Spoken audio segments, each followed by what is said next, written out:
आप सबके सामने मैं ये कहना चाहता हूं कि हाँ, मैं चुनाव लड़ूंगा। आज एक पत्रकार के इंस्टाग्राम पर उन्हें बम से उड़ाकर जान से मारने की धमकी दी गई है।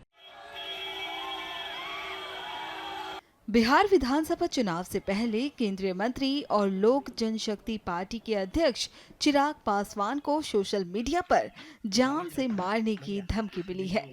इस मामले में उनकी पार्टी के प्रवक्ता राजेश भट्ट ने पटना के साइबर पुलिस स्टेशन में शिकायत दर्ज कराई है।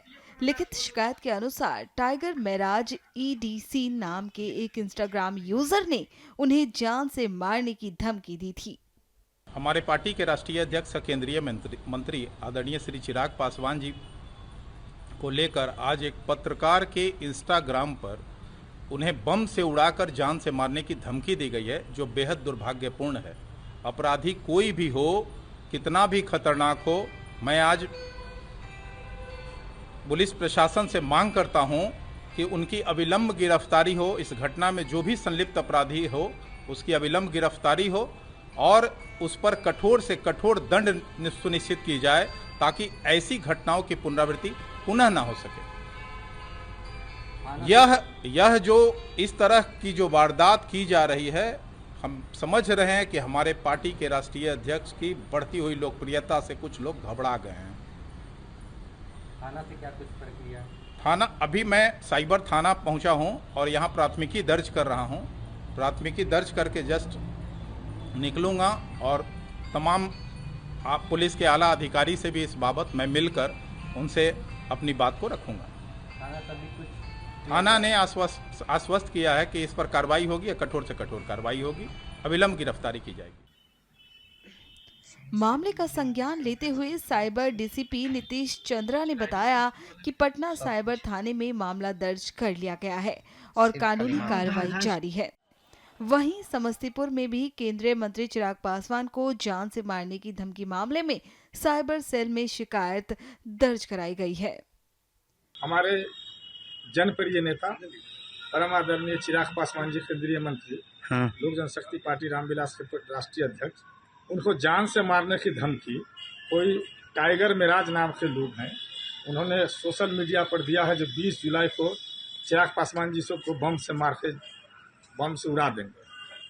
उनको भूल गए हैं वो जो चिराग पासवान जी को का चाहने वाला बिहार में करोड़ों युवा है, करोड़ों लोग हैं। क्योंकि हमारे नेता का जनाधार दिन प्रतिदिन इतना अधिक बढ़ रहा है, उससे घबरा के राजनीतिक साजिश के तहत इस तरह की घटनाएं देने का अंजाम किए हैं। मैंने साइबर थाना में आके एक FIR दर्ज कराया हूं और आपके माध्यम से भी बता देना चाहता हूं कि अगर ऐसे दुर्दांत अपराधी को अगर 24 घंटा के अंदर में गिरफ्तार नहीं किया गया तो लोक जनशक्ति पार्टी रामविलास महाधरना देने का काम करेगा।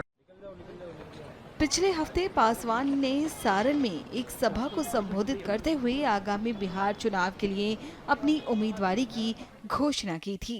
ये लोग ये सवाल पूछते हैं कि क्या चिराग पासवान विधानसभा का चुनाव लड़ेगा, तो आज सारण की पावन धरती से आप सबके सामने मैं ये कहना चाहता हूं कि हाँ, मैं चुनाव लड़ूंगा।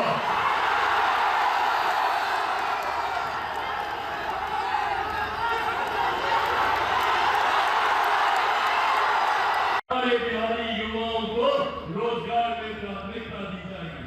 अलग अलग क्षेत्रों में निकल रही वैकेंसी में प्राथमिकता दी जाएगी।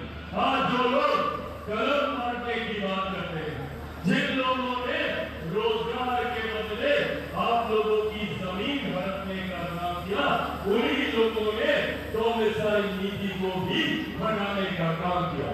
2023 में जब बिहार में महागठबंधन की सरकार थी और उसमें उप मुख्यमंत्री राजद के थे और शिक्षा मंत्री भी राजद के थे, उस दिन उस कार्यकाल में डोमिसाइल नीति को हटाने का प्रस्ताव निकाला गया। मैं चाहता हूं कि पुनः एक ऐसी व्यवस्था तैयार हो जहां पे हमारे बिहारी युवाओं को उनका हक, उनका अधिकार मिले। डोमिसाइल नीति हम लोगों के लिए कोई ख्याल नहीं।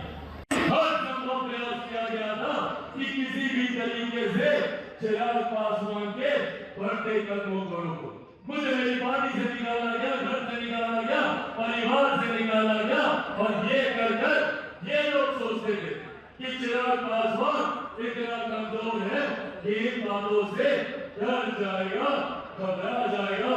पर जो लोग ये सोचते हैं कि इन बातों से चिराग पासवान के बढ़ते कदम रुक जाएंगे, वो लोग भूल जाते हैं कि चिराग पासवान शेर का बेटा है। बता दें कि लोजपा सत्तारूढ़ राष्ट्रीय जनतांत्रिक गठबंधन का हिस्सा है, जिसमें जनता दल और भारतीय जनता पार्टी शामिल हैं। आगामी बिहार चुनावों में लोजपा के एनडीए के साथ गठबंधन जारी रखने की उम्मीद है। हालांकि पासवान ने अभी तक इस पर अपने रुख की पुष्टि नहीं की है। बिहार चुनाव इस साल के अंत में अक्टूबर या नवंबर में होने की उम्मीद है। हालांकि भारत निर्वाचन आयोग ने आधिकारिक तारीख की घोषणा अभी तक नहीं की है। वीके न्यूज, राष्ट्र के नाम।